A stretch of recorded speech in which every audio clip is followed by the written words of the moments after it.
Hey guys, it's me, that guy over there, here again, and today we're going to be doing something with particles, particle effects, because I love them. Now, I just actually recorded another video doing the whole process of this, and it took way too long, so I figure today I'll just sort of talk through what I did already, and hopefully you'll be able to understand it. So I have three different objects here. This is going to be my explosion and particle effects. Now I'm just doing this for myself, really, because I just love particle effects so much. But this is a really complicated way of doing them, to give like infinite combinations and such, as you can see through all these crazy events I have in here. Just one event, actually. But most of the events are contained in these behaviors. This one is called Behavior Awesome. And here's why it's so awesome. Okay, so what I did here is I have always said scale to its scale value. Okay, well, first of all, let me show you. It has 6 alterable values. Horizontal, you've seen that before. Gravity, these are easy to understand. These are just what's adding to its position on its horizontal level and its vertical level. It's pose X and pose Y. Now the purpose of these is to make it so that the object can be in between pixels, so to speak. You know how when you have something jumping and it's like, if its gravity is 1, it's going to go down 1 pixel. If its gravity is 1.5, it's going to round it to either 1 or 2, so it's going to go down 1 or 2 pixels at once. What this does is it makes it so that its position is mapped to a value that has decimal points and not just an actual coordinate out here. So this value can be 38.7, and it's going to set the object to 38 because it's going to round down, I think. But as soon as it changes to 39 point something, it's going to go down. Okay, this is really hard to explain, but basically it makes it so that there's infinite combinations and it doesn't have to move whole pixels at once. It's able to move at 1.5 pixel rate and go to 1, then to 3, then to 4, then to 7, or whatever.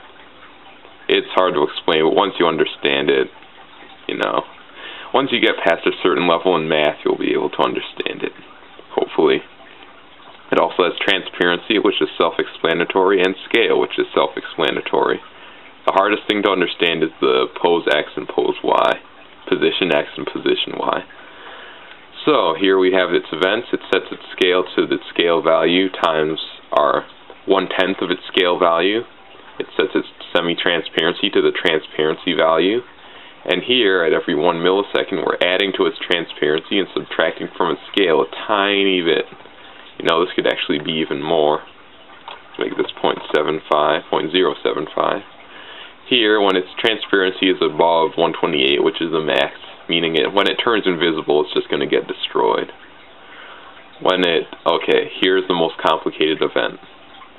Here's the least most complicated event. Least most. Yeah, that was great grammar right there. Least complicated event is add 1 to gravity. Add 0.1 to gravity, rather. Okay, so here, guys, here's the complicated part. It adds the horizontal value. It adds that to position X, and it sets its position, its X position, its coordinate to the position X value right here. And then it adds gravity to position Y and sets its Y position to pose Y. So that makes it able to go in between pixels, like I was saying. Okay, so that's that particle thing. And here we have the shock wave, which is the coolest part. Don't even ask me why I was talking like that for that second there. I was just being silly. Okay, so it sets its scale to its scale value, not times 1/10 for some reason. Sets its semi-transparency to its invisibility, same thing. Okay, so the scale rate is what's adding to the scale, and since it's in a value, you can actually edit it as much as you want, which is really nice. So you can set that to anything you want, and depending on how high it is, this thing will get bigger at a faster rate or slower rate. The fade rate is what's added to its invisibility, so depending on how high the fade rate is, it'll get invisible faster or slower. When its invisibility is higher than that, it's going to get destroyed. flag 1 turns on for some reason, and just as an extra precaution, if its animation is over, then it'll get destroyed as well. Here, when we press the space bar, how much time have I used up? Man, I spent 5 minutes just discussing what I've already done. Goodness me.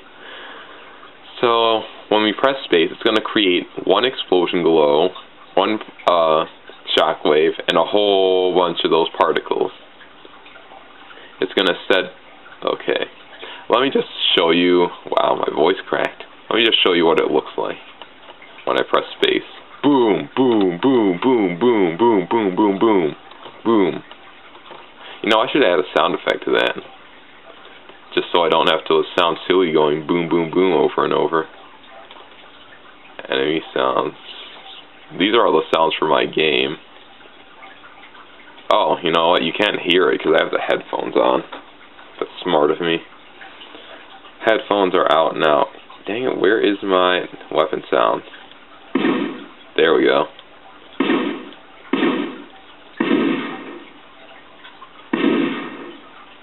Big explosion. Alright, yeah, let's use that. Alright, so now... There we go. And let's make that extra loud so you can hear it well. Yeah. So, what's causing all that is all these values. I've set the scale rate of this thing to like 0.1, so it's getting bigger by 1/10 every millisecond. I can set that to 0.02 or 0.2, and the shockwave is much more apparent now. That's really fun. And the fade rate, I can change that to like 8, and that'll make it fade out slower. And this thing, I can set its scale rate to something different. So all of these things are just editable. Oh, that looks awesome.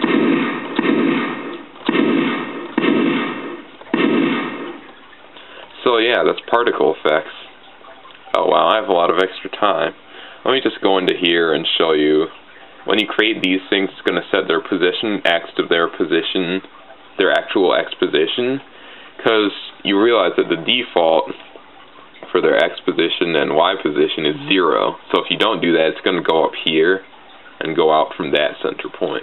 So as soon as it gets created, it sets its point to the point at which it was created.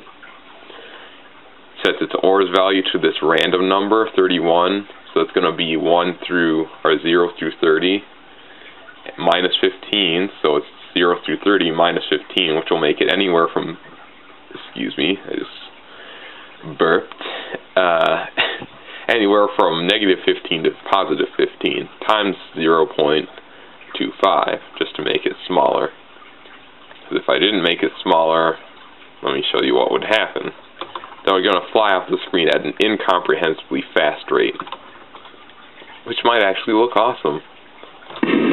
Wow. Now that is a forceful explosion.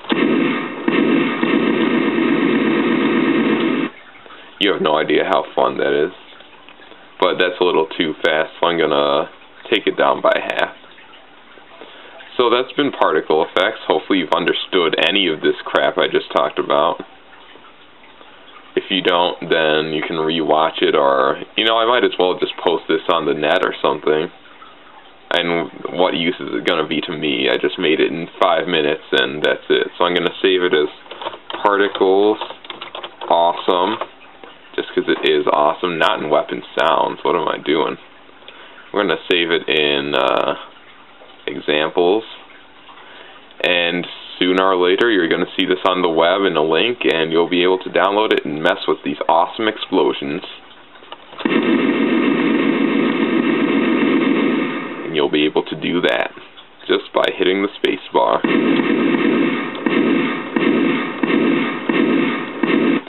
Yeah, that's really fun for some reason. Alright, so hope you enjoyed this, hope you understood any of that. If you didn't, don't feel bad. Again, it's really complicated. I will be posting a wall jump tutorial very soon, so look forward to that. And hope you all have a nice day. See you then.